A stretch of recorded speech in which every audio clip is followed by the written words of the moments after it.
नमस्कार, DD news पर आप दो टूक देख रहे हैं। मैं हूं अशोक श्रीवास्तव। इस वक्त पूरा देश राममय हो गया है। पूरे देश में आप जहां भी जाएं भगवान श्री राम के जयकार हो रहे हैं। रोज सुबह लोग उठते हैं तो भगवान श्री राम का नाम लेकर और भगवान श्री राम के भजनों के साथ उनके दिन की शुरुआत होती है और दिन का अंत भी जो है राम राम करते हुए होता है। पूरा देश राममय हो गया है। किस किस तरह से लोगों ने जो संकल्प लिए थे कि अयोध्या में अगर मंदिर बन जाएगा और जिस दिन अयोध्या में भगवान श्री राम की जन्मस्थली पर उनका मंदिर बनते देखेंगे तो हम ये करेंगे। लोगों ने तमाम तरह के संकल्प लिए थे। उन सभी संकल्पों को पूरा करने का वक्त आ रहा है। आज मैं आपको मिलवाता हूं धनबाद झारखंड की एक मां से। इनका नाम है सरस्वती। जरा उनकी दृश्य दिखाइए, उनके विजुअल दिखाइए। धनबाद झारखंड की सरस्वती जो हैं, ये आपको दिखाता हूं। आपको आज मैं मिलाऊंगा धनबाद की जो है मां सरस्वती से, जो ये दिन देखने का बेसब्री से इंतजार कर रही थी। वो चाह रही थी कि कब देखिए सीताराम सीताराम राम जी ने बुलाया है। ये धनबाद की मां सरस्वती हैं। इन्होंने 30 साल से जो है मौन व्रत ले रखा है। 30 साल से कई बार अयोध्या गई, लेकिन अयोध्या में जब भगवान श्री राम को टेंट में देखा, तंबू में देखा, तो इन्होंने ये व्रत लिया, प्रण लिया कि जब तक अयोध्या में भगवान श्री राम का मंदिर बन नहीं जाएगा और जब तक ये मंदिर नहीं देखेंगी तब तक ये एक शब्द नहीं बोलेंगी। 30 साल से इनका मौन व्रत है और अब ये इंतजार कर रही हैं, प्रतीक्षा कर रही हैं कि 22 तारीख को जब मंदिर देखेंगी अपनी आंखों से, रामलला को वहां विराजमान होते देखेंगी, तो फिर वो अपना जो संकल्प है, जो व्रत है, उस व्रत को तोड़ेंगी और 30 साल बाद बोलेंगी। सोचिए लोगों ने क्या क्या संकल्प किए, लोगों की प्रतिबद्धताएं देखिए, राम के प्रति उनकी आस्था देखिए। तो एक तरफ मां सरस्वती हैं और दूसरी तरफ सोनिया गांधी हैं, मल्लिकार्जुन खड़गे हैं। पूरे देश में इस वक्त लोगों को यह लगता है कि भाई क्या हमें निमंत्रण आएगा। हालांकि 22 तारीख को निमंत्रण बहुत कम लोगों को जा रहा है, क्योंकि इतना विशाल आयोजन है, उसके लिए व्यवस्थाएं करनी होंगी। तो देश भर से 7,000 लोगों को निमंत्रण जाएगा 22 जनवरी का। जिन लोगों को निमंत्रण पहुंच रहा है वो अपने आप को महान सौभाग्यशाली मान रहे हैं। लेकिन इस देश में ऐसे भी लोग हैं जिनको निमंत्रण मिला, लेकिन उन्होंने रामलला के दरवाजे पर, उनके द्वार पर जाने से इनकार कर दिया। और आज इसका खुलासा जो है किसने किया? आज इस लिस्ट में एक लंबी लिस्ट चल रही है। पहले सीताराम येचुरी, उसके बाद हमने देखा कि अखिलेश यादव, और अब जो है कांग्रेस ने ऐलान किया है कि कांग्रेस का कोई नेता जो है 22 तारीख को अयोध्या नहीं जाएगा। हालांकि इस बात की प्रतीक्षा जो है बीते करीब 2 हफ्ते से हो रही थी। 2 हफ्ते से ज्यादा समय हुआ जब कांग्रेस के नेताओं को यह निमंत्रण दिया गया था, लेकिन 2 हफ्ते तक बहुत गहन विचार विमर्श करने के बाद कांग्रेस ने कहा वो अयोध्या नहीं जाएगी, उसका कोई नेता नहीं जाएगा। और इसीलिए आज हम ये सवाल उठा रहे हैं, ये चर्चा कर रहे हैं, रामलला के द्वार नहीं जाएगा गांधी परिवार। और ये कोई साधारण बात नहीं है, आप समझिएगा। इस देश को आजाद हुए अब जो है 75 साल से ज्यादा हो गए, और इन 75 वर्षों में गांधी परिवार ने इस देश पर शासन तो किया, हुकूमत तो की, लेकिन इन 75 सालों में गांधी परिवार का एक भी सदस्य, चाहे वो पंडित जवाहरलाल नेहरू है, मैं नेहरू गांधी परिवार की बात कर रहा हूं, चाहे वो पंडित जवाहरलाल नेहरू हो, राजीव गांधी हो, इंदिरा गांधी हो, या फिर जो है प्रियंका गांधी वाड्रा, सोनिया गांधी, राहुल गांधी, गांधी परिवार का एक भी व्यक्ति आज तक रामलला के द्वार नहीं गया है। और अब जो मौका मिल रहा था, कांग्रेस ने आज उसको भी ठुकरा दिया है। आज दो टूक में यही चर्चा होगी, क्योंकि ये आज की बहुत बड़ी स्टोरी है। कांग्रेस के बारे में बार बार कहा जाता है कि कांग्रेस ने दरअसल बहुत सारी गलतियां की। जब से राम जन्मभूमि मुक्ति आंदोलन शुरू हुआ, कांग्रेस ने एक के बाद एक गलतियां की, एक के बाद एक राजनीतिक ऐसे फैसले लिए, ऐसे कदम उठाए जिससे देश के राम भक्तों का दिल दुखा, हिंदुओं का दिल दुखा, देश का दिल दुखा। और उसके कारण कांग्रेस आज लगभग 400 सीटों वाली कांग्रेस 50 सीटों पर आकर सिमट गई। लेकिन ऐसा लगता है कि कांग्रेस अपनी पिछली गलतियों से आज भी सीखने को तैयार नहीं, और जो उसे मौका मिला था आज कांग्रेस ने वो मौका भी गवा दिया, ठुकरा दिया। आज दो टूक में इसी पर चर्चा होगी। इससे पहले कि आगे बढ़े, ये जो राजनीति गरमाई है इस पूरे मसले पर, जरा सुन लेते हैं इसको लेकर किस तरह से जो कांग्रेस के कुछ नेता बोल रहे हैं, वो क्या बोल रहे हैं, क्योंकि ज्यादातर लोग खामोश है, चुप हैं, लेकिन बीजेपी की ओर से किस तरह से हमलावर है, जरा देखिए। इंडिया अलायंस ने सोनिया जी के नेतृत्व में, कांग्रेस के नेतृत्व में बार बार सनातन धर्म की उपेक्षा की, अपमानित किया, और अब इंडिया अलायंस के नेताओं द्वारा प्राण प्रतिष्ठा के पुण्य आमंत्रण को ठुकराना उनकी सनातन विरोधी सोच को दर्शाता है। कांग्रेस ने कभी अपने सहयोगियों के माध्यम से सनातन धर्म को कुचलने की, तो कभी सनातन धर्म को खत्म करने की बात कही, तो कभी कांग्रेस ने हिंदू आतंकवाद की बात कही।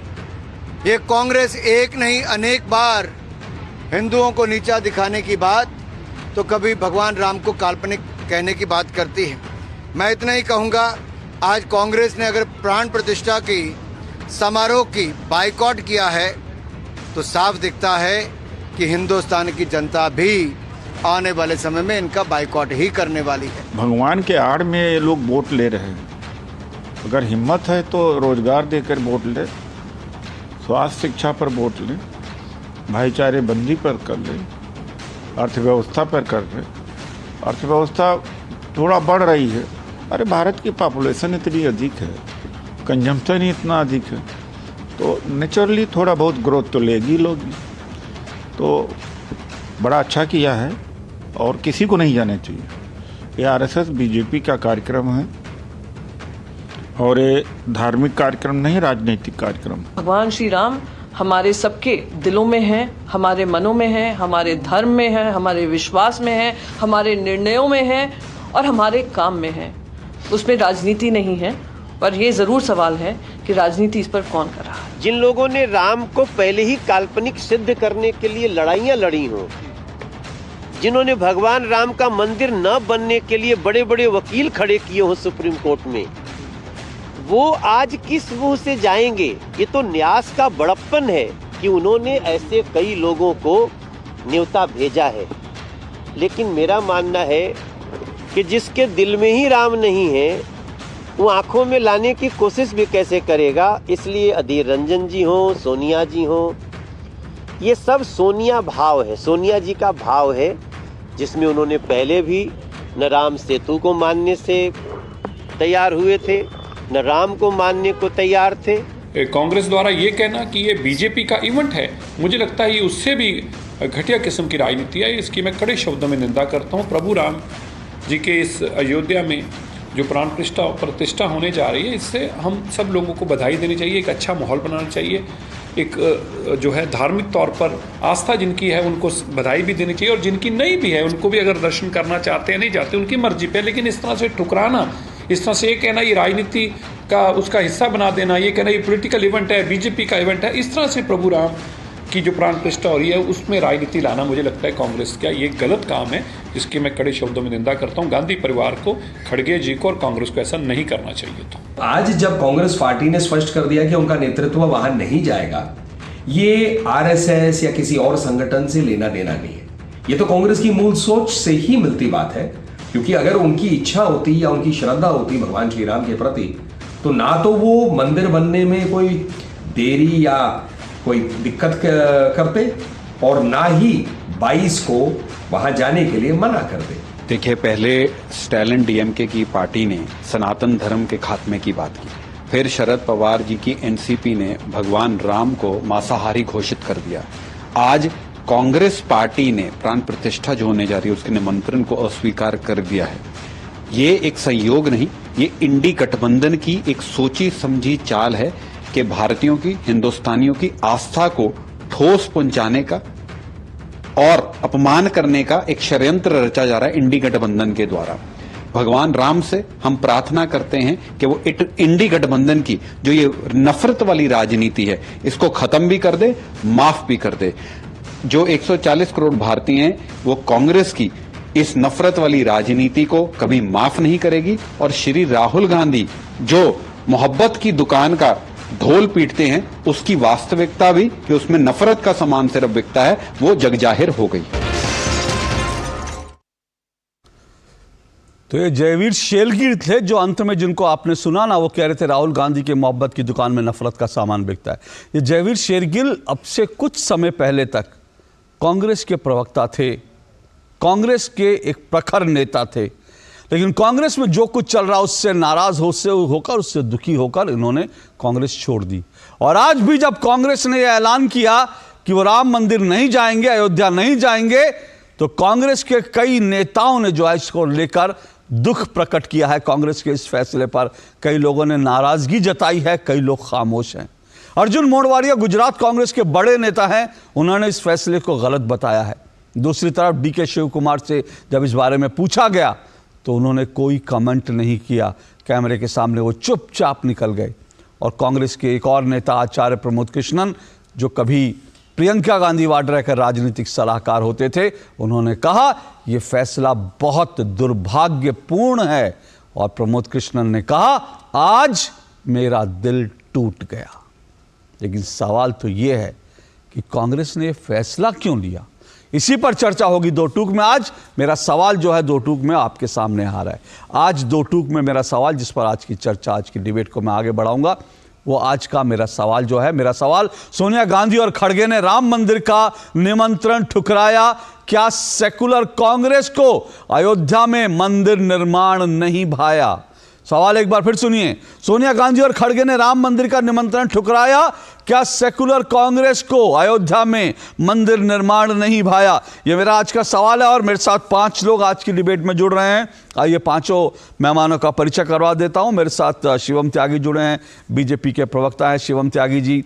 मेरे साथ राहुल लाल जुड़े हैं, राहुल लाल कांग्रेस के समर्थक राजनीतिक विश्लेषक हैं। रोली मिश्रा तिवारी मेरे साथ जुड़ी हुई हैं, रोली मिश्रा तिवारी राजनीतिक विश्लेषक हैं और कुछ समय पहले ही इन्होंने समाजवादी पार्टी को छोड़ा है और राम के नाम पर छोड़ा है। जब जिस तरह से स्वामी प्रसाद मौर्य ने राम का अपमान किया, समाजवादी पार्टी के बड़े बड़े नेता चुप रहे, तो रोली मिश्रा तिवारी ने राम का दामन थामा और समाजवादी पार्टी का साथ छोड़ दिया। मेरे साथ स्टूडियो में 2 और मेहमान हैं। प्रणय कुमार जी हैं, लेखक हैं, राजनीतिक विश्लेषक हैं। ब्रिजनंदन यादव हैं, मेरे साथ वरिष्ठ पत्रकार हैं। आप पांचों मेहमानों का बहुत बहुत शुक्रिया, स्वागत। मैं शुरुआत करता हूं, मैं शिवम त्यागी आपसे शुरुआत करता हूं। शिवम त्यागी जी, कांग्रेस ने जो आज जयराम रमेश ने जो पूरा वक्तव्य जारी किया, उसमें उन्होंने कहा कि दरअसल ये बीजेपी इसको पॉलिटिकल एक ड्रामा बना रही है, राम मंदिर निर्माण को लेकर के हमेशा से उसने एक पॉलिटिकल टूल के रूप में इस्तेमाल किया और इसीलिए उन्होंने कहा कि सादर वो निमंत्रण ठुकरा रहे हैं। तो क्यों आप ऐसा कर रहे हैं, क्यों आप ऐसी राजनीति कर रहे हैं कि राम के दरवाजे पर भी जो है सब लोग नहीं जा रहे, उसमें भी फूट पड़ गई है? देखिए, जयराम जी को सबसे पहले तो मैं शुक्रिया कहना चाहूंगा कि उन्होंने भारतीय जनता पार्टी को और हम लोगों को एक तरीके से राम की सेना माना और वो कहते हैं कि ये भारतीय जनता पार्टी का कार्यक्रम है, ये पॉलिटिकल कार्यक्रम है। मुझे लगता है कि ये बुद्धि और सोच उनकी दर्शाता है। भारतीय जनता पार्टी कब की है जी? भारतीय जनता पार्टी अब आई है 1980s में, छोड़ दीजिए उसको। भारतीय जनता पार्टी के अलावा अगर मैं बात करूं, उससे पहले जनसंघ, वो भी कब आया भाई? आजादी के बाद, छोड़ दीजिए उसको। संघ की भी अगर मैं बात करूं, वो भी 1925। आप मर्यादा पुरुषोत्तम भगवान श्री राम को क्या 100, 50 और 150 सालों में बांटते हैं? आप मर्यादा पुरुषोत्तम भगवान श्री राम को जब ये कहते हैं कि ये भाजपा से आए हैं, तो आपके दादा के दादा के दादा, मैं इस देश के 100 करोड़ हिंदुओं को चैलेंज के साथ कह सकता हूं कि अपनी पुरानी 4 जनरेशन में किसी के पिताजी, दादाजी, नानाजी, मामाजी, फूफा जी का नाम में राम जरूर होगा। हजारों हजार साल की लड़ाई को आप ये कहकर ठुकरा रहे हैं कि एक पार्टी जो 1980 में आई, बस उसकी वजह से हम वहां नहीं जाना चाहते। मुझे किसी पूजा के आयोजन में जाना है या भगवान के आयोजन में जाना है, तो वहां पर पुजारी कौन है, मैं इस बात को समझकर जाऊंगा नहीं क्या? कैसा तर्क है, लेकिन सत्यता ये नहीं है। सत्यता इसके पीछे ये है कि मर्यादा पुरुषोत्तम भगवान श्री राम से जो नफरत कांग्रेस की और खास तौर पर इंडिया अलायंस वालों की रही है, वो खुलकर इस देश ने हमेशा देखी है। लेकिन आज उन्होंने उस पर ठप्पा लगा दिया कि ये सच है कि मर्यादा पुरुषोत्तम भगवान श्री राम से वो सदा नफरत करते थे, करते हैं, और आजीवन वो जब तक है, जब तक करते रहेंगे। मैं अपने बच्चों के बच्चों के बच्चों को अगर लिखकर भी बताकर जाना पड़ा तो ये बताकर जाऊंगा कि इस देश में आजादी के बाद से अगर कोई पार्टी थी, अगर कुछ दल थे, तो उन लोगों ने श्री राम मंदिर को नहीं बनने दिया। पहले कहा कि श्री राम थे नहीं, फिर वो उसको कोर्ट में लेकर चले गए, फिर यहां तक कहने लगे कि यहां पर शौचालय बन जाना चाहिए, फिर यहां तक कहने लगे कि राम के 10,000 कमरे थे महल में, कौन से में राम पैदा हुए थे। ये सब बातें मैं बताकर जाऊंगा और मेरे जैसे हर एक सनातनी को बताकर जाना चाहिए, क्योंकि इस देश में इस तरह की चीजों को पहचानना बेहद आवश्यक है। अगर आज हम अपनी संस्कृति, अपने बाप दादा, अपने देश, अपनी धार्मिक मान्यताओं को भी मानने के लिए इतना नानुकुर करेंगे और उसको पीछे होकर चले जाएंगे, इसका मतलब साफ है कि आप ना इस देश में, ना इस देश की संस्कृति में, और माफ कीजिए ना महात्मा गांधी के सिया राम वाले विचार में बिल्कुल नहीं मानते। आप इस अपनी पॉलिटिकल कंपल्शंस की वजह से, क्योंकि आपको लगता है कि आपके कुछ लोग या आपके वोटर या कुछ एक सेना जो है वो नाराज हो जाएगी, तो आप इस वजह से वहां पर नहीं जा रहे हैं। इसके अलावा और कोई तर्क यहां पर ठहरता नहीं। ओके, तो आपको लगता है कांग्रेस जो है अपने एक वोट बैंक है उसके डर की वजह से नहीं जा रही। ओके, राहुल लाल, आज जो है दो कांग्रेसी जो है मैं देख रहा हूं फिलहाल जो है, मतलब दो तरह के कांग्रेसी हैं। एक जो वैसे तीन तरह के कांग्रेसी हैं, माफ कीजिएगा दो नहीं है, लेकिन मैं देखा एक जो कुछ नहीं बोल रहे, जो बिल्कुल शांत हो गए हैं, जैसे डी के शिव कुमार, उनसे पूछा गया, बार बार पूछा गया, वो कैमरे के सामने से चुपचाप निकल गए, उन्होंने कुछ नहीं कहा। एक वो है जो प्रमोद कृष्णन जैसे, जो कह रहे हैं कि दिल टूट गया, बड़ा दुर्भाग्यपूर्ण है। आप तीसरी कैटेगरी में जो मुखर होकर के कह रहे हैं कि बड़ा सही हो गया। जी बिल्कुल, ये विरोध सही है। जैसे हम देख रहे थे अभी दिल्ली के एक और नेता जो है उदित राज जी को हमने सुना। किस कैटेगरी में आप? देखिए अशोक जी, मैं तो किस कैटेगरी में पता ही चल जाएगा, लेकिन कम से कम 2-3 मिनट का समय जरूर दीजिएगा। सवाल काफी बड़े बड़े हैं, जब मैं कुछ वाक्य पूरे हो जाएंगे तभी आपको मेरा उत्तर समझ में आएगा। मैं मानता हूं कि सोनिया गांधी जी ने सनातन धर्म के रक्षा के लिए जो आज ये निर्णय लिया है, वो अब तक का लिया गया सबसे बड़ा निर्णय है। और इस निर्णय का जितना भी समर्थन किया जाए, मैं उन्हें जितना भी सैल्यूट करूं, वो बिल्कुल कम होगा अशोक जी। अब आप पूछिए कि ऐसा मैं क्यों कह रहा हूं, जबकि आपके कार्यक्रम में मैंने कुछ समय पहले जब मैंने भाग लिया था, मैंने कहा था उनको जाना चाहिए और वो लोग जाने वाले भी थे। लेकिन आपको याद होगा कि जब पिछले कार्यक्रम में हम लोग चर्चा कर रहे थे, तब तक एक शंकराचार्य ने मना किया था वहां पे जाने के लिए, आपने खुद बताया भी था। आज जबकि 10 जनवरी हो चुका है और केवल 12 दिन बचे हैं, उत्तर दक्षिण पूर्व पश्चिम में जो 4 पीठ फैले हुए हैं शंकराचार्यों के, चारों पीठों के शंकराचार्य ने मना कर दिया है वहां पे उस महत्वपूर्ण उस उत्सव में जाने से। क्यों मना किया है? मंदिर का निर्माण कार्य अधूरा है। मंदिर में अभी जो एक शिखर का निर्माण नहीं हुआ है, जब शिखर का निर्माण नहीं हुआ है, उसमें बताइए कलश की स्थापना कैसे होगी, धर्म ध्वज कैसे स्थापित किया जाएगा। इस देश में 16वीं शताब्दी में आदि शंकराचार्य ने 4 शंकराचार्यों के पीठ क्यों स्थापित किए थे? ये बताने के लिए कि कभी भी किस प्रकार के सनातन की परंपराएं चलनी चाहिए, नहीं चलनी चाहिए। तो सोनिया जी ने क्या शंकराचार्य जी से बात की थी? किसी शंकराचार्य जी से उनसे बात करके ये फैसला लिया था? क्योंकि मुझे याद है कि पहले तो कांग्रेस ने कहा उनको निमंत्रण मिलना चाहिए, है ना। कांग्रेस के नेताओं ने जिस दिन प्रधानमंत्री को पहला निमंत्रण गया, उस दिन कांग्रेस के नेताओं ने छाती पीट पीट कर कहा कि वे प्रधानमंत्री को निमंत्रण क्यों जा रहा है, हमारे नेताओं को मिलना चाहिए, खड़गे जी भी वहां होने चाहिए, वो भी बैठे, सोनिया जी भी बैठे। उसके बाद निमंत्रण चला गया, फिर उसके बाद 20 दिन की खामोशी छा गई, एकदम चुप, कोई आवाज नहीं, बिल्कुल सन्नाटा। और फिर क्या उन्होंने क्या शंकराचार्य जी से फोन पे बात करी कि उनसे पूछा, सलाह किया, उसके बाद उन्होंने फैसला किया क्या? नहीं, मैं तो देखिए हमारे वाक्य पूरे हो जाने दीजिएगा। चारों शंकराचार्यों की घोषणा बार बार सामने में आ रही थी। देखिए सबसे पहले पूरी पीठ के जो शंकराचार्य हैं, बाबा एक मिनट, मैं शंकराचार्य जी पे बात करूंगा, सुनिए। मैं अरे बाबा शंकराचार्य जी जो नहीं आ रहे, मैं उन पे बात करूंगा। लेकिन मेरा आपसे सवाल क्या, मैं आप ये तो बताएं, मैं जो सवाल पूछ रहा हूं, क्या उन्होंने शंकराचार्य जी से पूछ करके किया या उनको फॉलो करती है शंकराचार्य जी को? वो बिल्कुल जैसे बहुत सारे लोग जो हैं इमाम साहब को जो है दिल्ली के इमाम को वो फतवा दे दे तो उसी फतवे पे चलना है, तो इसी तरह से वो शंकराचार्य जी को इतनी उनकी डिवोटी हैं सोनिया जी कि शंकराचार्य जी ने कह दिया तो उन्होंने सोचा कि मैं उनके पद चिन्ह पर चलूंगी। इनमें से कौन सी बात सही है? देखिए, इसमें यह बात सही है कि इतने बड़े स्तर पर जब कोई कार्यक्रम हो रहा है और उसमें चारों शंकराचार्य अगर किसी मामले पे एकमत हो रहे हैं कि वहां पे सनातन के परंपराओं का पालन नहीं हो रहा है, शंकराचार्य जी को फॉलो करती है, तो इस मामले को बिल्कुल फॉलो करना चाहिए। शंकराचार्य जी को फॉलो करती हैं, हाँ बिल्कुल। इस मामले पे मुझे काफी डर लग रहा है। चलिए, ओके एक लाइन देखिए, शिवम जी कह रहे हैं कि अगली पीढ़ी के लिए शिवम जी की बात छोड़िए, मेरे लिए शिवम जी की एक मिनट रुकिए, सुनिए, अरे बाबा एक मिनट रुकिए, मैं अपने दर्शकों को खबर तो बता दूं, क्योंकि मुझे लगता है कि आप जो है, मतलब मुझे नहीं मालूम, आप खबरें देते हैं मेरे कार्यक्रम में। आपने ये जो कहा, उन्होंने कहा दरअसल शंकराचार्य जी को सोनिया जी फॉलो करती हैं, इसलिए उन्होंने ये फैसला लिया। मैं यही मान रहा हूं ना कि शंकराचार्य जी को, मतलब सर एक मिनट रुकिए ना, अब मेरे सामने दुविधा है, मेरे सामने दुविधा ये है कि मैं जयराम रमेश की बात मानूं या राहुल लाल की बात मानूं कि भाई बीजेपी राजनीति कर रहे इसलिए नहीं जा रहे, या फिर जो है शंकराचार्य जी नहीं, क्योंकि जयराम रमेश जी की चिट्ठी में कहीं पर भी ये नहीं था कि शंकराचार्य जी नहीं कह रहे इसलिए हम शंकराचार्य जी को फॉलो करेंगे। जल्दी से 30 सेकंड में फिर मैं आगे मैं आ रहा हूँ। हाँ, काफी अच्छा प्रश्न पूछा है आपने अशोक जी। शुक्रिया। उनके जयराम रमेश जी ने बिल्कुल स्पष्ट लिखा है कि अधूरे निर्माण कार्य का, जो मंदिर का अधूरा निर्माण है, उसको पूजा करना गलत है, और यही चीज चारों के चारों शंकराचार्य बोल रहे हैं। ठीक है, ऑटोमेटिक है। ओके शिवम भाई, शंकराचार्य जी को फॉलो कर रहे हैं, उन्होंने शंकराचार्य जी ने जो कहा उसी को वो हिंदू धर्म की, उन्होंने उसी को माना कि हिंदू धर्म इसी तरह से चलेगा, शंकराचार्य जी ने जो कहा उनको फॉलो कर रहे हैं।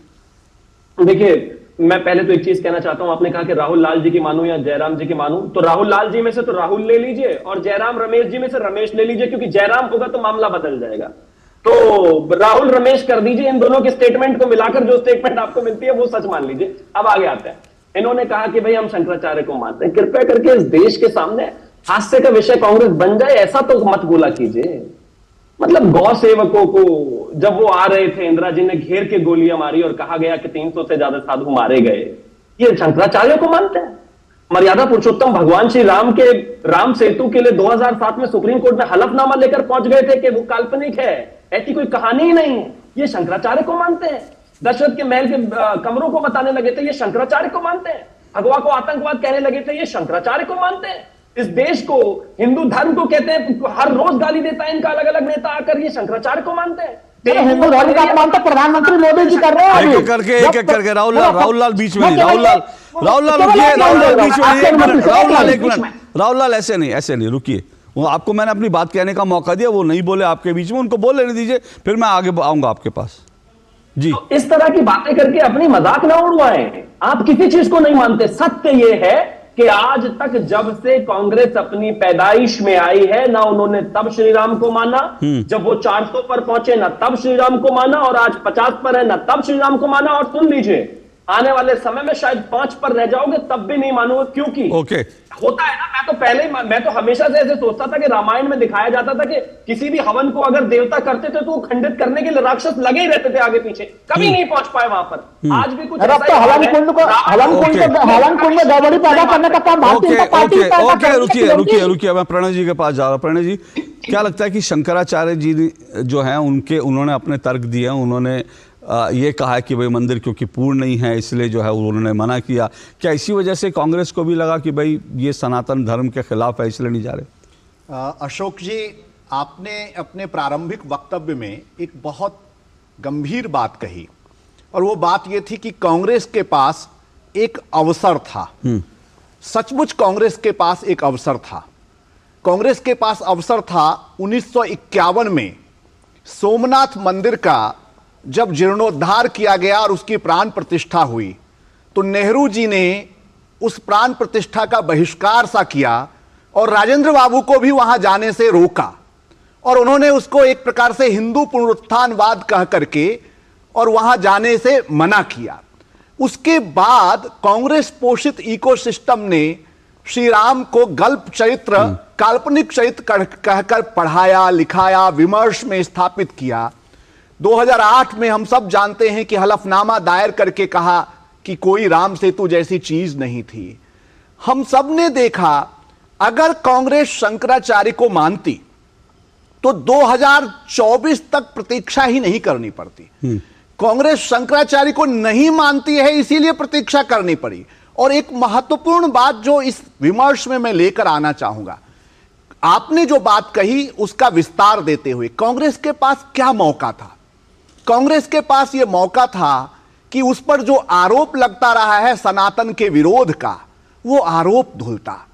कांग्रेस के पास ही नहीं बल्कि इस देश के पास यह अवसर है और देशवासी इसको मान रहे हैं कि कैसे श्री राम मंदिर और श्री अयोध्या जी संपूर्ण देश में सांस्कृतिक एकता का केंद्र बिंदु बन रहा है। आप इसकी कल्पना कीजिए, 12.5 करोड़ परिवारों ने निधि समर्पण किया। यदि एक परिवार में 5 लोगों की संख्या भी गिन ले तो यह आबादी 65 करोड़ होती है। 65 करोड़ लोगों का योगदान है। अभी सभी राज्यों से पूरा नहीं किया है। मैंने आपके बीच में नहीं बोला, मुझे बोलने दीजिए। राहुल लाल जी मुझे पूरे देश से ठीक नहीं है। पूरे देश से आप देखिए कि किस प्रकार ये राष्ट्रीय एकता का प्रतीक बन गया है कि सभी राज्यों से लगभग 3000 श्रमिक वहां श्री राम मंदिर में योगदान दे रहे हैं। आप देखें कि अगर राजस्थान का पत्थर वहां पहुंचा है तो सुदूर तमिलनाडु से भी जो बढ़ई की टीम है वो प्रवेश द्वार और गर्भगृह के द्वार का निर्माण करने में जुटी हुई है। कर्नाटक से अगर योगी राज अरुण मूर्तिकार हैं तो कोई और शिल्पी भी वहां योगदान दे रहा है। तो इतना ही नहीं बल्कि जो प्रवासी भारतीयों का संगठन है 52 देशों में उसी दिन श्री राम को केंद्र में रख करके तमाम कार्यक्रम हो रहे हैं। संपूर्ण देश को जो श्री राम मंदिर जोड़ रहा है उसे कांग्रेस वहां पहुंचने में अस्वीकार कर रही है। निमंत्रण पत्र को ना कि जो राम मंदिर सबको जोड़ रहा है वो कांग्रेस को क्यों नहीं जोड़ पा रहा और इंडिया अलायंस को क्यों नहीं जोड़ पा रहा? आपने बिल्कुल सही कहा कि इस देश में करोड़ों ऐसे लोग हैं जो अपने भाग्य को सराह रहे हैं और प्रतीक्षा सा कर रहे हैं कि कैसे 22 जनवरी का यह कार्यक्रम संपन्न हो और बड़ी संख्या में जिस रामलला को अब तक निर्वासित सा जीवन जीने को अभिशप्त कर दिया गया था उस रामलला को उनके घर में जाकर नयन भर देखें। उस अवसर को कांग्रेसियों ने ठुकरा कर राष्ट्र निर्माण और राष्ट्रीय एकता सांस्कृतिक एकता के एक महत्वपूर्ण बिंदु को अपने से दूर कर दिया। पर ये जो आपने कहा ये तो सांस्कृतिक आध्यात्मिक धर्म की बातें हो गई, लेकिन एक बात ये भी हो सकती है कांग्रेस को ये इस बात भी थोड़ा सा लग रही हो, खराब लग रही हो कि कांग्रेस ने देश से एक वादा किया था। कांग्रेस के प्रधानमंत्री ने संसद में कहा था कि वहां पर तो मस्जिद ही बनेगी। संसद के अंदर कांग्रेस ने कहा था, कांग्रेस के प्रधानमंत्री ने कहा था, एक मिनट रुकिएगा। तो कांग्रेस के लोगों ने कहा था, कांग्रेस के नेताओं ने कहा था, कांग्रेस के प्रधानमंत्री ने कहा था कि जहां राम का जन्म हुआ वहां एक बार फिर से बाबरी मस्जिद बनेगी। तो हो सकता है कांग्रेस इस वादे को पूरा नहीं कर पा रही, इसका मलाल हो सकता है कि भाई उन्होंने जो वादा किया था देश से, संसद में जो कहा था, क्या मुंह लेकर जाएंगे देश के सामने? क्या मुंह लेकर जाएंगे रामलला के सामने? हमने तो कह दिया था राम जी तो काल्पनिक हैं, तो क्या मुंह लेकर जाएंगे? ये भी पीड़ा हो सकती है, ये भी दर्द हो सकता है। बिल्कुल मैं आऊंगा आपके पास, मैं आपके पास आऊंगा, रुकिए मैं आपके पास आऊंगा, मुझे एक ब्रेक लेना है, मैं आपके पास आऊंगा। लेकिन साथ साथ मैं समाजवादी पार्टी को कैसे भूल जाऊं, क्योंकि समाजवादी पार्टी नहीं आ रही ये तो कोई बड़ी बात नहीं है, बल्कि मुझे तो लगता है और मेरे जैसे क्या बहुत सारे लोगों को लगता है समाजवादी पार्टी को निमंत्रण ही नहीं जाना चाहिए था। जिन्होंने कार सेवकों पर गोली चलाई उनको निमंत्रण नहीं जाना चाहिए था। जो आज भी कार सेवकों की जो है हत्याओं को जस्टिफाई कर रहे हैं उनको तो निमंत्रण नहीं जाना चाहिए था, लेकिन उसके बावजूद निमंत्रण गया पर ठुकरा दिया। तो सवाल यह कि अखिलेश यादव समाजवादी पार्टी किस रास्ते पर जा रहे हैं, उस पर भी मैं आऊंगा। रोली मिश्रा तिवारी मेरे साथ है इस ब्रेक के बाद।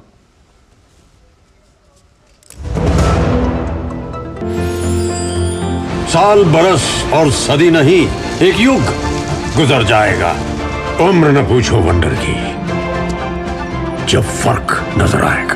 वंडर सीमेंट, फर्क नजर आएगा। कुछ महीने पहले मेरे दोस्त की हेल्थ अचानक खराब हुई और कुछ दिनों में ही उसकी डेथ हो गई। उसने पॉलिसी बाजार से टर्म लाइफ इंश्योरेंस लिया हुआ था। मैंने पॉलिसी बाजार को कांटेक्ट किया, उनकी टीम ने क्लेम दिलाने में उसकी पेरेंट्स की पूरी हेल्प की। क्लेम के टाइम पे आपकी हेल्प के लिए हमेशा तैयार। पॉलिसी बाजार, 1 करोड़ का टर्म लाइफ इंश्योरेंस सिर्फ 470 रुपए महीने से शुरू। गोल्डी छोले मसाले, जहाँ जाए रिश्ते बनाए, जहाँ जाए रिश्ते बनाए, गोल्डी मसाले। 605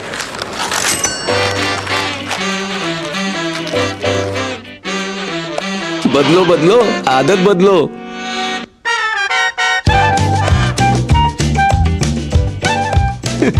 बदलो बदलो आदत बदलो। अब नजदीकी बैंक जाकर फटे पुराने नोट्स बदलिए। अगर बैंक मना करे तो आरबीआई के ओम्बुड्समैन से शिकायत करें। आरबीआई कहता है जानकार बनिए, सतर्क रहिए। सर बेरी पुलाव ट्राई करो, मस्त है। कैसा है? अरे उसको काहे को घूरता है? टिप्स इग्नोर करने का, अपना दिमाग लगाकर ऑर्डर देने का। मार्केट का स्टॉक टिप्स बहुत लोग देता है, डेंजरस हो सकता है। कंपनी और रिस्क पूरा समझने का, फिर इन्वेस्ट करने का। समझ कर इन्वेस्ट कर। मेरे शेर तैयार है ना? हाँ यार। चल आजा मेरे शेर, आजा। क्या सिखाया था मैंने? क्या होती है असली मर्दानगी? प्यार के साथ संयम, मर्द पे कंडो मारना। शाबाश। और मैंने क्या सिखाया था? क्या होती है छिछोरों की निशानी? कि पहले साल में बच्चे करते हैं। और जो मैंने कहा था भूल गया? नहीं, याद है ना कि पहले परिवार नियोजन की बात, फिर सुहागरात। सही बात। देखिए, प्यार के साथ जिम्मेदारी भी निभाना, इसी में असली मर्दानगी है ना। ये किसने सिखाया बे? मेरी अपनी है यार। तुझे तो प्यार हो गया बे। चले चल चल चल। अच्छा सुनना, हमारी भी जिम्मेदारी ले लो बे। सेहत और सोच दोनों से तैयार होकर परिवार बढ़ा रहा है इंडिया। अपना भविष्य पक्का बना रहा है इंडिया।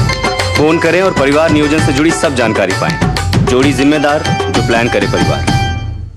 दादी, आज भी आपकी चाय की दुकान बंद थी? 1 महीने से बीमार हूँ, काम बंद और इलाज का खर्चा अलग। आयुष्मान कार्ड नहीं बनवाया? नाम सुना है, कहाँ बनवाना है, कैसे बनवाना है, इस उम्र में भाग दौड़। कार्ड अभी बन जाएगा। आयुष्मान ऐप पर जाकर अपना या परिवार के सदस्य का नाम लाभार्थी सूची में ढूंढें। आधार, ओटीपी या फेस ऑथ द्वारा ऑथेंटिकेट करें। डिटेल्स भरें। अब मोबाइल से फोटो खींचकर अपलोड करें। बन गया। अब ठीक होकर अपने हाथ की चाय पिला दो। और एक प्रकार से पीएम जय अब गरीबों की जय बन गई है। 5 लाख तक के मुफ्त उपचार की गारंटी, स्वास्थ्य का वरदान आयुष्मान। मोदी सरकार की गारंटी, सबका अपने पक्के घर का सपना होगा पूरा। 4 करोड़ पक्के घरों का निर्माण, हमारा संकल्प विकसित भारत। लाइफ में फाइनेंशियल आजादी के लिए एनपीएस जरूरी है। रिटायरमेंट में फाइनेंशियल आजादी रहे जारी, एनपीएस से आज ही करें तैयारी। एनपीएस जरूरी है। दो टुक आप देख रहे हैं, दो टुक हम चर्चा कर रहे हैं। रामलला के द्वार नहीं जाएगा गांधी परिवार, क्योंकि आजादी के बाद से लेकर अब तक गांधी परिवार कभी रामलला के द्वार गया ही नहीं।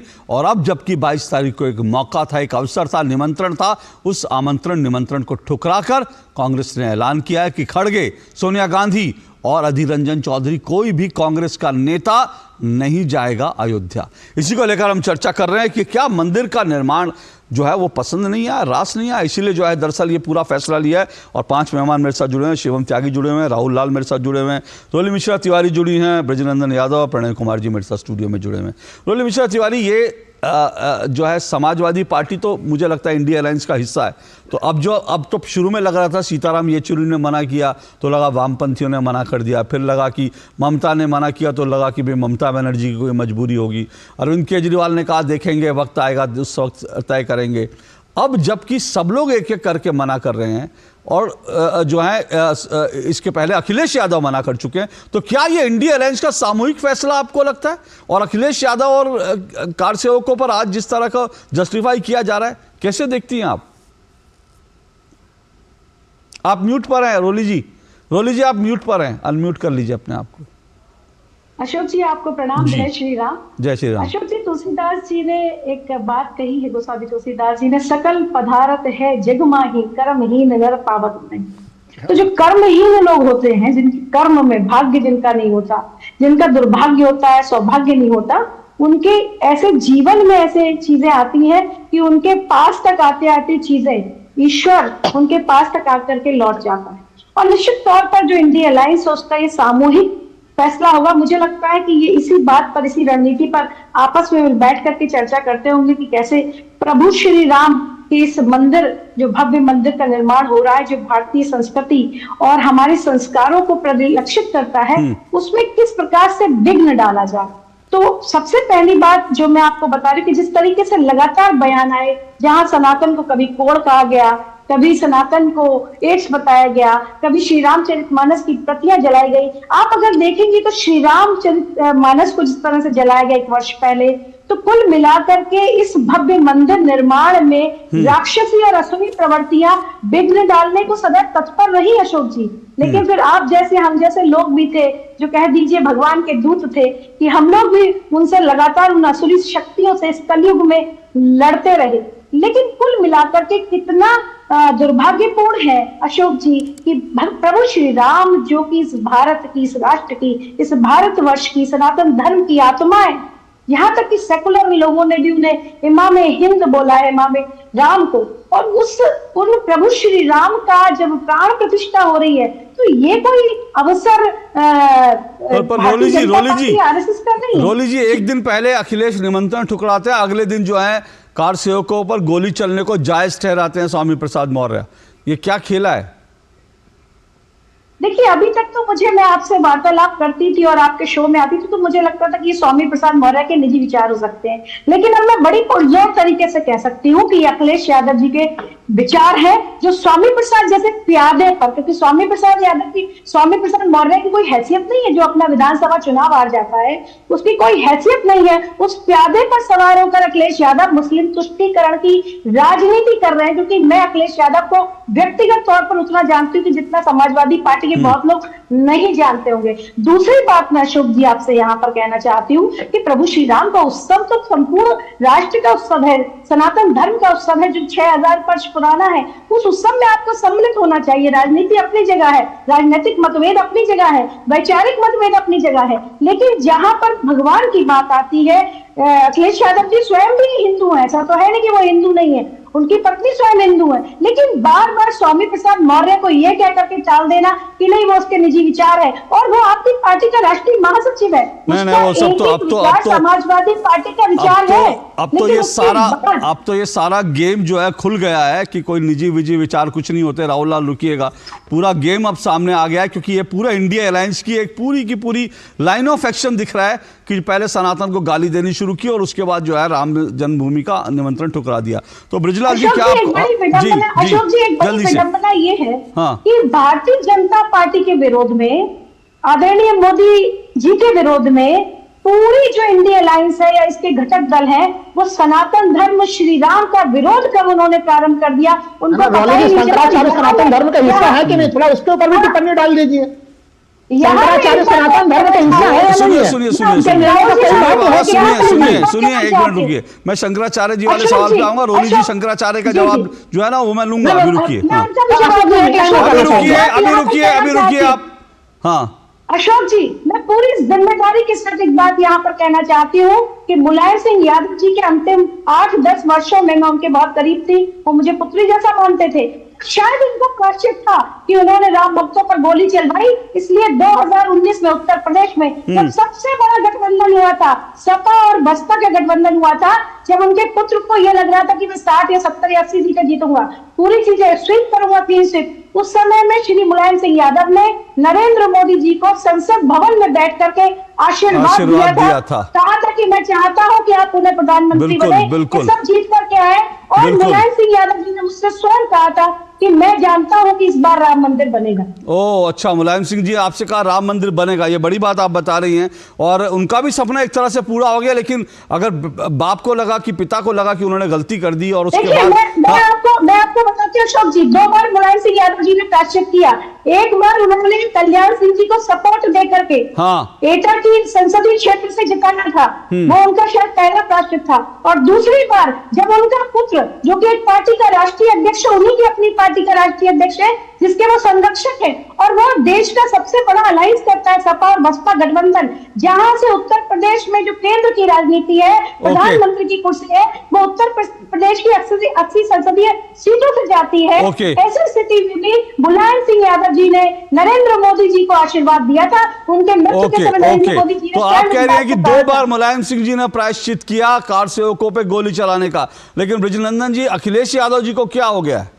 क्या वो मतलब आत्महत्या करने पर उतारे हैं कि एक बार फिर से MY फैक्टर, उनको लगता है कि यूपी में MY फैक्टर चल जाएगा, मुस्लिम और यादव कॉम्बिनेशन हो जाएगा, उनका फॉर्मूला निकल जाएगा? जिस तरीके से ये राजनीति चल रही है, रूली मिश्रा जी कह रही हैं कि मैं बहुत करीब थी, लेकिन उस समय तक आपने अखिलेश जी का भी रोल देखा और स्वर्गीय मुलायम सिंह जी का भी रोल देखा, और आपने ये भी कहा कि वो जो है वो आत्महत्या के लिए भी तैयार, एक तरीके से राजनीतिक आत्महत्या के लिए।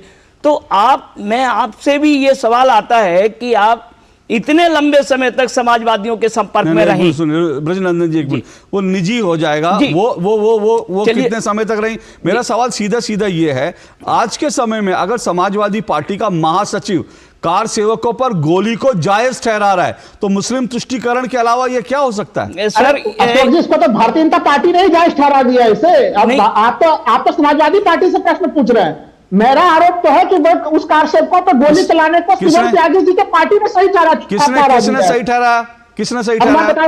बस हमें एक लाइन बोलने की अनुमति दीजिए। जब किसने सही ठहराया? नाम लेके बताइए ना, एक लाइन नहीं, नाम लीजिए।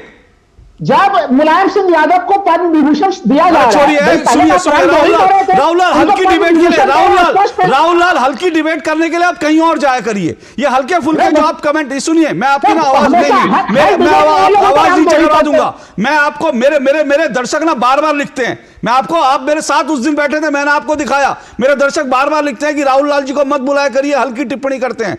लेकिन मैं आपको बार बार मौका देता हूं, मैं कहता हूं आइए, लेकिन मेरे प्रोग्राम का स्तर मत गिराया करिए कि उनको नहीं, राहुल लाल बिल्कुल चुप। मैं फिर कह रहा हूं, मेरे कार्यक्रम का स्तर मत गिराइए कि बीजेपी ने पद्म विभूषण दे दिया तो इसका मतलब बीजेपी ने कार सेवकों को, इस तरह की जो है ना उलट बयासी मेरे प्रोग्राम में बिल्कुल नहीं चलेगी। अगर आप इस तरह की कोई ओछी लाइन लेंगे तो मैं अगली बार से आपको नहीं बुलाऊंगा। मेरे प्रोग्राम में कोई हल्की लाइन नहीं। अगर गंभीरता से कोई बात करनी है, आपने गंभीरता से शंकराचार्य का मुद्दा उठाया, मुझे उस पर डिबेट करने में कोई एतराज नहीं, लेकिन आप बहुत हल्की ओछी बात कर रहे हैं। आप मेरे डिबेट में अलाउ नहीं है। मुझे आज फिर प्रोग्राम खत्म होने के बाद अपने दर्शकों को ट्विटर पे जवाब देना पड़ेगा कि मैं आपको क्यों बुलाता हूं, मालूम है आपको। और आप मेरे ट्विटर की टाइमलाइन पे जाइएगा, आपको खुद वो दिखेंगे ट्वीट सारे। ब्रजनंदन जी, सर आप एक बार दोबारा से क्वेश्चन दोहराइए। मेरा सवाल यह कि क्या इस वक्त कार सेवकों पर गोली चलाने को जायज ठहराना, क्या यह MY मुसलमानों को खुश करने के लिए की, कट्टरपंथी मुसलमानों को खुश करने की कोशिश है? सर, जब कार सेवकों की आपने बात उठाई कि कार सेवकों का जायज ठहराना, तो मुझे ध्यान आता है कि उस वक्त स्वर्गीय मुलायम सिंह जी ने कहा था कि देश, मंदिर, मस्जिद और देश की अखंडता बनाए रखने के लिए हमने मजबूरी में ये भीड़ पर गोली चलाई, जबकि भारतीय जनता पार्टी ने 11 लाख लोगों की भीड़ इकट्ठी कर रखी थी। ब्रजनंदन जी, एक मिनट, आप फिर पीछे चले गए। उन्होंने, वो तो रोली जी कह रहे हैं उन्होंने पश्चाताप कर लिया, आप कह रहे हैं उनको गोली मैं कह रहा हूं कि आज समाजवादी पार्टी का प्रवक्ता है, जो उनका महासचिव है, वो उसको जस्टिफाई कर रहा है। इसके पीछे भी तो कोई सोच होगी ना? नहीं सर, इसके पीछे ये सोच है कि जिस तरीके से भारतीय जनता पार्टी जो है वो एक हिंदुत्ववादी राजनीति खेल रही है, तो जब हिंदुत्ववादी राजनीति का काउंटर करने के लिए SC ST OBC की राजनीति, उसमें MY नहीं, उसमें सारा आ जाएगा SC ST OBC। मतलब आपको लगता है कि इस देश का OBC इस बात पे खुश होगा कि अयोध्या में 1990 में कार सेवकों को गोली से भून दिया गया था, पॉइंट ब्लैंक उनको गोली रख के चल, इससे OBC देश का खुश होगा, इससे दलित देश का खुश होगा, आपको लगता है? नहीं सर, अभी जो आपको मैंने बैक की बात बताई, तब बैक की, मैं आज की बात कर रहा हूं। नहीं, आज की बात में ये है, न तो OBC खुश होगा इससे, OBC क्योंकि सारे हिंदू हैं, इसीलिए तो मैं कह रहा हूं सर, मैं अखिलेश ब्रिजनंदन जी, यादव आप अपनी बात को काट रहे हैं, मैं नहीं। यही तो कह रहा हूं। इससे ओबीसी खुश नहीं होगा, इससे दलित खुश नहीं होगा, इससे कोई इससे जाटव खुश नहीं होगा। इससे अगर कोई खुश हो सकता है तो इस देश का वो कट्टरपंथी मुस्लिम खुश हो सकता है जिसको भारत की तरक्की नहीं, से चिढ़ लगता है, सर, जिसको लगता है। और अगर अशोक जी, जो लोग फतवे देते थे, अशोक जी, देते थे राम मंदिर के खिलाफ, वो खुश हो सकता है। अशोक जी, जो आपने कहा कट्टरपंथी मुसलमान खुश हो सकता है, लेकिन कट्टरपंथी जो मुस्लिम है वो भी आज सनातनी की बात करने लगा है। सर यही तो मैं आपसे पूछ रहा हूं, सनातनी की, लेकिन फिर आप कार सेवकों पे गोली को जस्टिफाई कर रहे हैं। केवल ये एक राजनीति है, राजनीति करने के लिए वो हिंदुवादी राजनीति अपनी मतलब खड़ी कर रहे हैं और ये अपनी ओबीसी की राजनीति खड़ी कर रहे हैं। हाँ, सिर्फ यहाँ वोट पॉलिटिक्स की है और कोई नहीं। ओके, तो वोट के पॉलिटिक्स के लिए। और फिर देखिए बात घूम फिर के वही आ रही है जो पवन मुंडी ने कहा था, और ये जो पूरी वोट बैंक की पॉलिटिक्स ही है जिसके कारण जो है इसका विरोध किया जा रहा है। ये अभी ब्रिजनंदन जी ने जो कहा उसमें बहुत गहरी बात है। मैं आऊंगा इस पर ब्रेक के बाद, इस डिबेट को आगे बढ़ाऊंगा, क्योंकि ये पूरी की पूरी वोट बैंक की पॉलिटिक्स है। लेकिन सवाल यह है कि भगवान श्री राम का विरोध करके आपको कौन सा वोट मिलता है, यह समझने की जरूरत है। आऊंगा इस पर ब्रेक के बाद। अगर छोले बने तो गोल्डी छोले मसाले, जहाँ जाए रिश्ते बनाए, जहाँ जाए रिश्ते बनाए गोल्डी मसाले। लाइफ में फाइनेंशियल आजादी के लिए एनपीएस जरूरी है।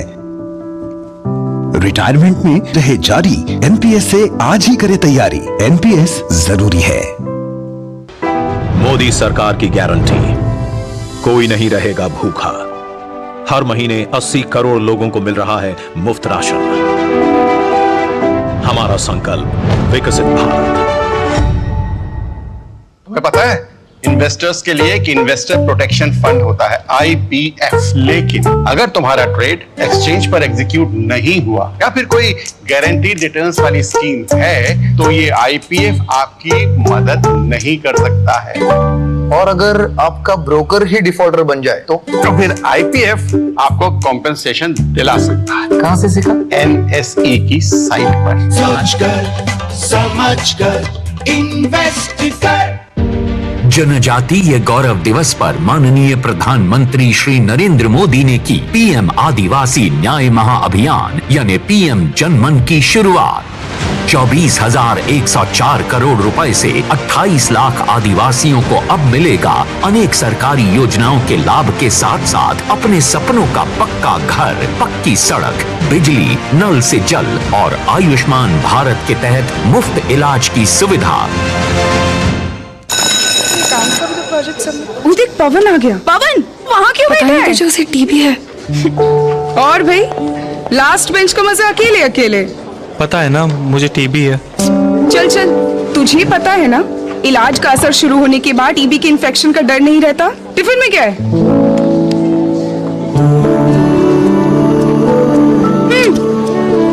टीबी की दवाई के साथ खाना भी अच्छे से लेना है, समझा? अपनों का जोड़ है टीबी का तोड़, तो फिर भेदभाव क्यों? टीबी के इलाज में अपनों का साथ दें। भैया जी सारी तैयारी कर ली अपने गोपाल की शादी की, आप चिंता ही मत कीजिए, लच्छू सब संभाल रहा है। अच्छा भैया जी जैसे आप बताए थे सेम टू सेम जूते आ गए हैं, शेरवानी फिट करा लिया है और टोपी एकदम लल्लन टॉप। भैया जी यहाँ का भी अपॉइंटमेंट ले लिया हमारे लिए। हमने कहा था ना भैया जी लच्छू सब संभाल रहा है, एकदम हीरो बना के ले जाएंगे अपने भाई को। वहाँ बात की परिवार नियोजन। भैया जी ऐसी बातों में मर्दों का क्या काम? वाह, अपने परिवार की प्लानिंग में तेरा कोई काम नहीं। जब बहू आएगी तुझे पूछेगी बुड़बक कि परिवार नियोजन का कौन सा तरीका अपनाना है तो क्या कहेगा? लच्छू संभाल रहा है।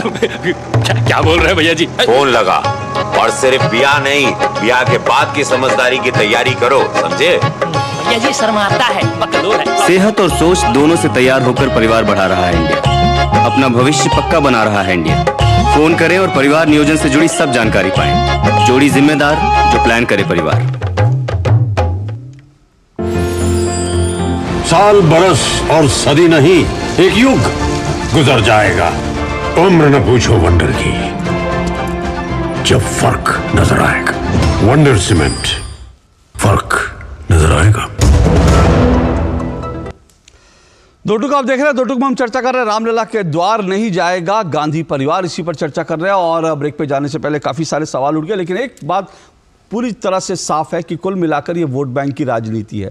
मुझे इस बात में जो एक सवाल यहाँ पर उठा, शंकराचार्य नहीं जा रहे, कांग्रेस पार्टी क्या उनको फॉलो कर रही है, मैं सिर्फ एक बात करके शिवम त्यागी इस पर रिस्पॉन्ड करेगा।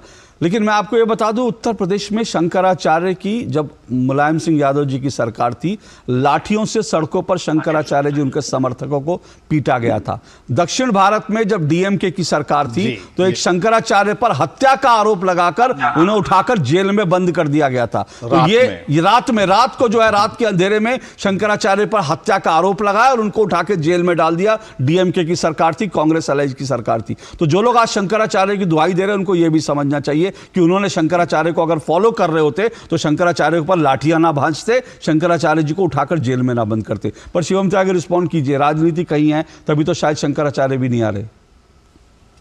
देखिए अशोक जी, मैं इसको राजनीतिक तौर पर नहीं कहूंगा और मैं फिर से यही कहना चाहता हूं कि हम इस प्राण प्रतिष्ठा में जिस तरीके से आपने देखा होगा कि invitation across the party line सभी को गए, हम नहीं चाहते कि यहां पर किसी भी तरह का कोई भी चीज ऐसी हो, कोई भी ऐसा विषय बने या कोई भी ऐसी कंट्रोवर्सी हो जहां पर कोई दिक्कत हो। मैं मानता हूं मर्यादा पुरुषोत्तम भगवान श्री राम सबके हैं, 140 करोड़ के हैं इस दुनिया में, जहां भी सनातन है हर कोई सनातनी भगवान श्री राम को मानता है। ये लड़ाई 1000 साल की है। 1130 में राजा गोविंद चंद से शुरू हुई थी, उन्होंने मर्यादा पुरुषोत्तम भगवान श्री राम मंदिर का निर्माण कराया था। फिर उसके बाद राजा जयचंद्र ने कराया, फिर उसके बाद राजा रणविजय सिंह और उनकी पत्नी जय कुमारी जी ने कराया। लड़ते लड़ते औरंगजेब ने उनको वहीं पर जो है मौत के घाट उतार दिया। फिर उसके बाद 1678 से और 1717 के बीच और भी ठाकुर गजराज सिंह, राजा सिंसडा के कुंवर गोपाल सिंह और न जाने कौन कौन। फिर उसके बाद जयपुर के राजा सवाई मानसिंह द्वितीय, जो कि अपने आप को राजा कुश के वो मानते हैं, डिसेंडेंट्स मानते हैं, उन्होंने उस जमीन को खरीद कर वहां पर चीजें शुरू करी। फिर उसके बाद और भी तमाम लोग गए और चंदेल राजा जो थे, उसके बाद राजकुमार सिंह, उन्होंने 5 लड़ाइयां लड़ी।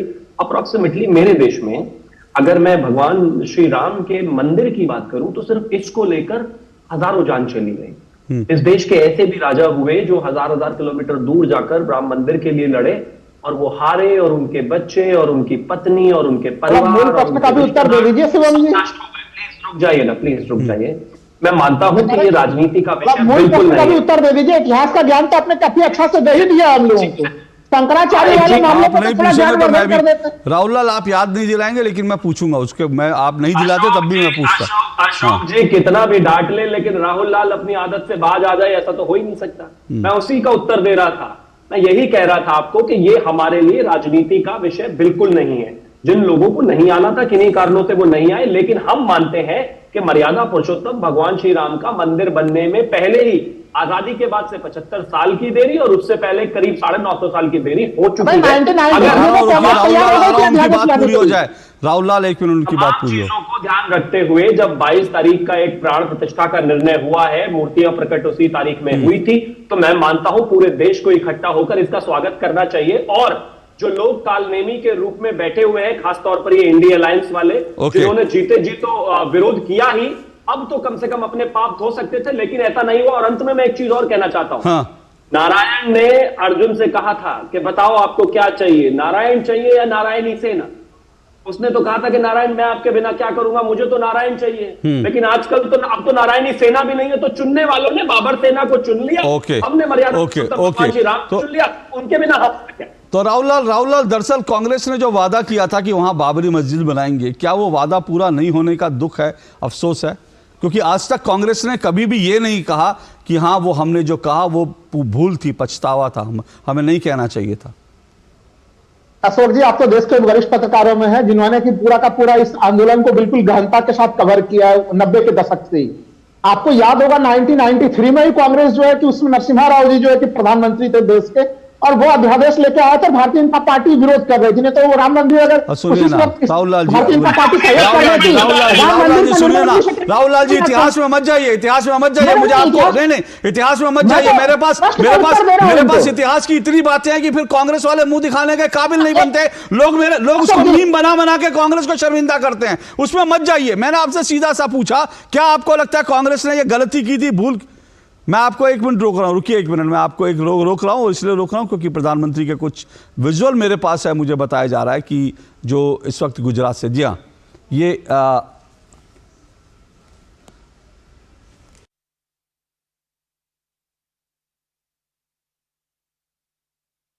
अच्छा, ये अहमदाबाद में आयोजित फ्लावर शो में पहुंचे हैं प्रधानमंत्री नरेंद्र मोदी।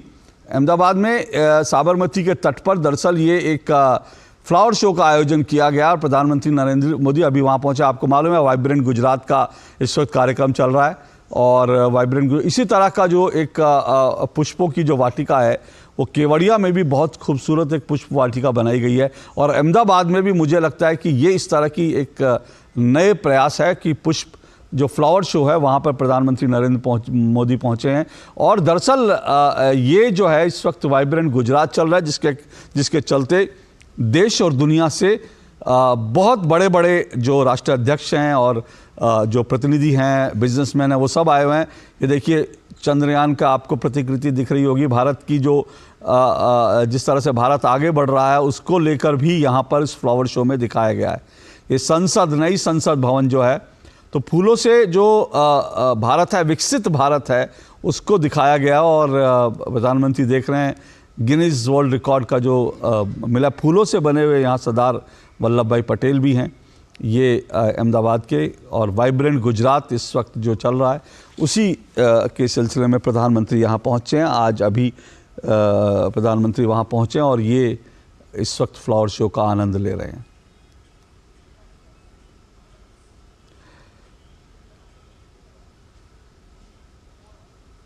साबरमती तट को जो है, रिवर फ्रंट को किस तरह से बेहतर बनाया गया है वो आप जानते हैं। और प्रधानमंत्री नरेंद्र मोदी ने इस गुजरात के अहमदाबाद रिवर फ्रंट पर ये जो एशिया का सबसे बड़ा फ्लावर शो है, ये आपको बता दूं, ये एशिया का सबसे बड़ा फ्लावर शो है। इस फ्लावर शो में लाखों फूलों का इस्तेमाल करके अलग अलग कलाकृतियाँ बनाई गई हैं। आप देख रहे हैं जो अहमदाबाद का फ्लावर शो बहुत ही ये जो है आप देख रहे होंगे, इसमें 7 लाख स्क्वायर फीट में फैला है जहाँ पर ये फ्लावर शो चल रहा है। 7 लाख पौधों से 400 मीटर लंबी दीवार बनाई गई है। तो पौधों से दीवार भी बनाई गई है, 400 मीटर लंबी दीवार बनाई गई है। शो में 15 लाख से अधिक फूलों का प्रदर्शन किया गया है। एशिया का सबसे बड़ा फ्लावर शो है। बड़ी संख्या में देसी और विदेशी पर्यटक फ्लावर शो को देखने के लिए आ रहे हैं। तो किस तरह से गुजरात जो है टूरिज़्म का भी एक बड़ा डेस्टिनेशन बन गया है। वाइब्रेंट गुजरात आपको दिख रहा है और जो है जैसा मैं आपको बार बार बता रहा हूँ, एशिया का ये सबसे बड़ा फ्लावर शो है जिसे प्रधानमंत्री नरेंद्र मोदी अब से कुछ देर पहले अवलोकन करने के लिए वहाँ पहुँचे और 7 लाख से ज़्यादा फूलों से ये सब कुछ बनाया गया है। मिकी माउस आप देख रहे हैं और इसी तरह से बच्चों के कार्टून जो एनिमेशन जो होते हैं, कार्टून कैरेक्टर वो हैं। संसद भवन बनी हुई है फूलों से।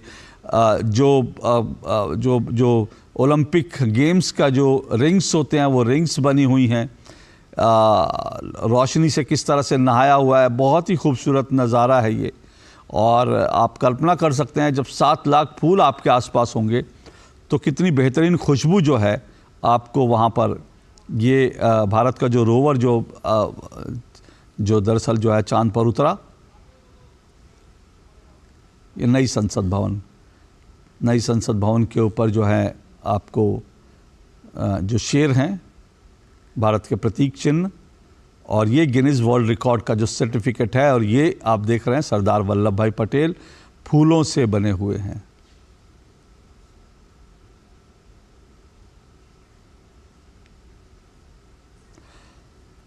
जब प्रधानमंत्री नरेंद्र मोदी गुजरात के मुख्यमंत्री थे तब रिवर फ्रंट को पूरी तरह से बदल दिया गया था और रिवर फ्रंट पर जिस तरह से काम हुआ, जिस तरह से नर्मदा का पानी जो है वो लाया गया, अहमदाबाद तक लाया गया, वरना वहाँ पर जो नदी थी उसके तटबंध पर जो है वो लगातार वहाँ पर लोग क्रिकेट खेलते थे। वहाँ पर लोग जो हैं, क्योंकि सूखा था वहाँ पर पानी नहीं था, लेकिन गुजरात का मुख्यमंत्री बनने के बाद प्रधानमंत्री नरेंद्र मोदी ने उसमें नदी में पानी पहले लाए और उसके बाद जो है अब वहाँ पर जो है रिवर फ्रंट बनाया, जिसमें गुजरात आने वाले टूरिस्ट भी और अहमदाबाद में रहने वाले जो स्थानीय लोग भी हैं वो रोज़ शाम को वहाँ पर विचरण करते हैं, घूमने जाते हैं। और अब वहीं रिवर फ्रंट पर ये खूबसूरत फ्लावर शो का आयोजन किया गया है।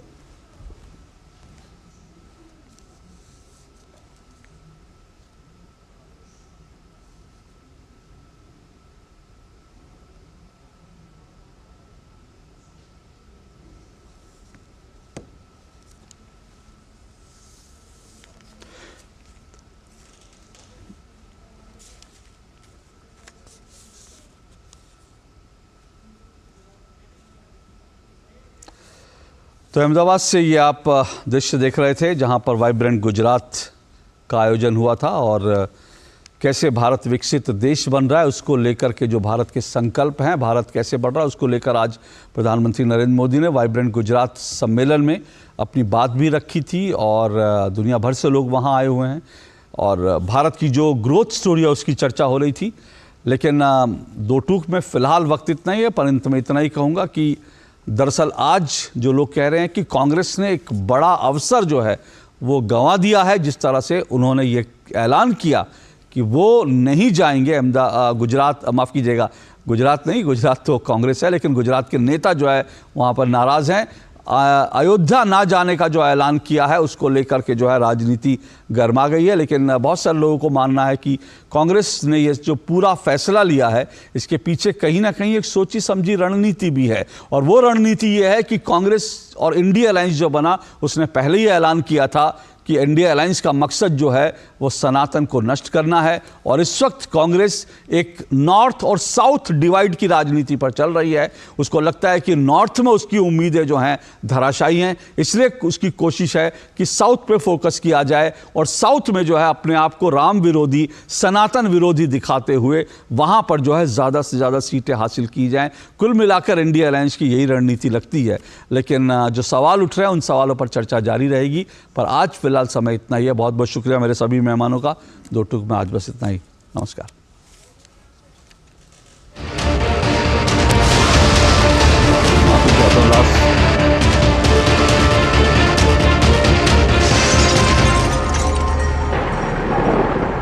दो टूक के प्रायोजक थे वंडर सीमेंट इस्तेमाल कीजिए, फर्क नजर आएगा।